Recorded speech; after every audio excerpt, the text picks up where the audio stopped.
অন্তর থেকে ডাকি তোমায় প্রতি নিঃশ্বাসে,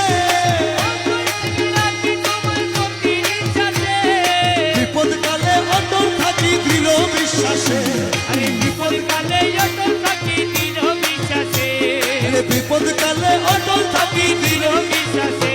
আমার যতদিন হায়াত আছে বিশ্বাস করিব, আমার যতদিন হায়াত আছে বিশ্বাস করিব।